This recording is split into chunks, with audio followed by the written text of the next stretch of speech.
itu tidak akan kacau. Kita punya rutinitas yang sama dengan alat ukur yang sama.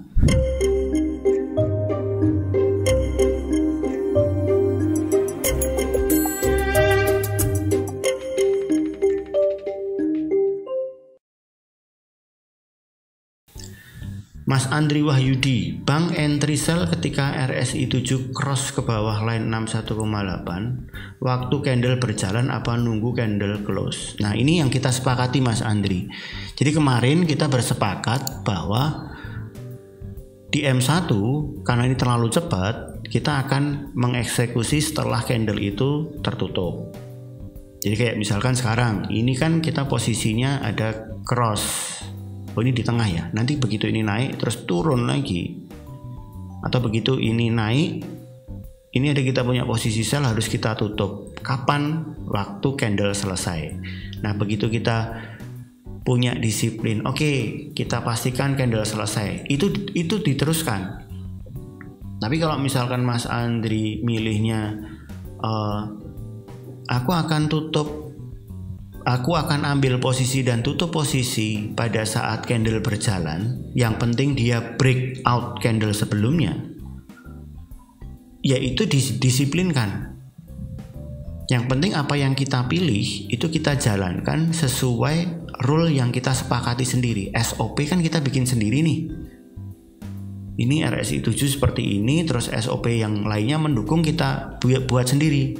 Misalkan lotnya berapa, pairnya berapa. Ini kan SOP kita nih. Terus tadi close candle atau di pertengahan atau RSI nyentuh aja itu kita bereaksi, atau breakout candle. Nah, dari pilihan itu semuanya hasilnya sama. Yakinlah hasilnya sama. Nanti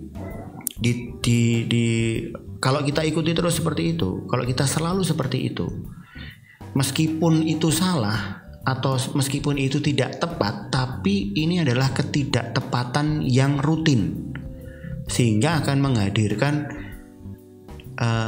sesuatu yang continuous tetepan sama. Misalkan gini, saya punya timbangan badan yang saya beli secara online, yang itu mungkin tidak akurat karena tidak ada capnya badan meteorologi gitu kan.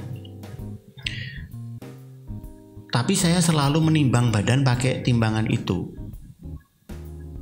sehingga meskipun tidak tepat, ada selisih 2-3 kilo atau setengah kilo atau 2-3 ons, karena saya tetap pakainya itu terus, saya tahu progresnya. Saya mau naikin berat badan dengan timbangan itu saya terus yuk, atau saya kebalikannya, saya mau nurunin berat badan pakai timbangan itu terus.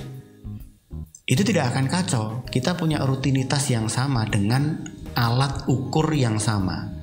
Jadi ini yang bahwa candle itu close atau breakout atau RSI-nya kita breakout-nya, RSI-nya baru kita ambil posisi, itu sebenarnya kan alat ukurnya. Gitu ya Mas Andri ya. Ini alat ukurnya, dan kalau kita sudah sepakat pakai alat ukur yang seperti ini, gunakanlah itu terus. Gitu. Hasilnya sama. Yang penting jangan gonta-ganti. Misalkan saya pakai close candle, terus Mas Ardi atau Mas Dadi itu, dua orang itu pakai modelnya Mas Ardi pakai breakout, Mas Dadi pakai RSI. Pokoknya RSI nyentuh, saya aksi.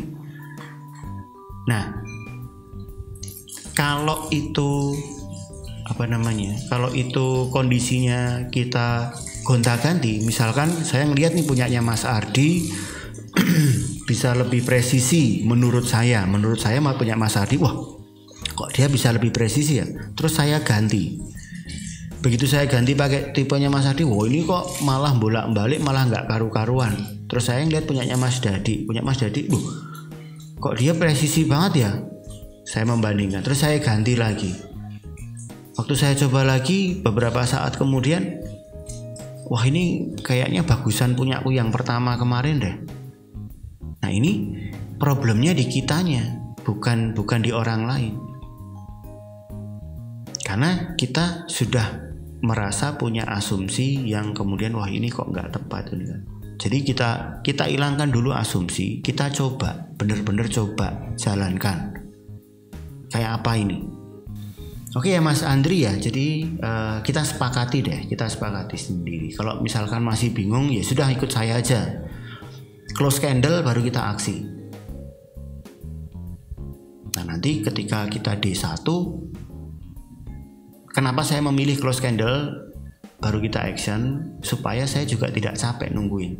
Jadi kalau D1 kita sudah masuk ke daily, itu benar-benar ini bodo amat ini. Ini saya open buy di sini nih, daily nih, buy. Saya nggak akan lihat chart sampai hari berikutnya. Ini mau turun sampai seberapa ya udah itu hari berikutnya. Terus di hari berikutnya kita posisinya di sini, terus buy kita di sini, lossnya banyak. Ya itu harus kita terima. Tapi ingat kita akan punya buy lebih rendah lagi begitu ini turun ke bawah. Positive thinkingnya di situ aja, buy. Ya kan? Begitu ini nanti cross lagi masuk kita buy. Sudah selesai segitu aja. Nonton lagi kapan? Ya besoknya lagi. Nah kita kan punya banyak waktu untuk hal yang lain. Dan sehari kalau kita sudah punya seed, punya root di daily begini, kita mau punya 10-20 pair yang kita punya rootnya, itu nengoknya nggak sampai 5 menit. Buka nggak ada yang panen ya sudah tutup. Gitu. Buka. Oh ini panen, ini cross panen berarti. Salah satu harus ditutup kan, panen. Terus buka lagi kapan? Ya paling besok. Ya kan? Nunggu sehari berikutnya. Oh ternyata cross lagi. Oh kita open lagi kan gitu.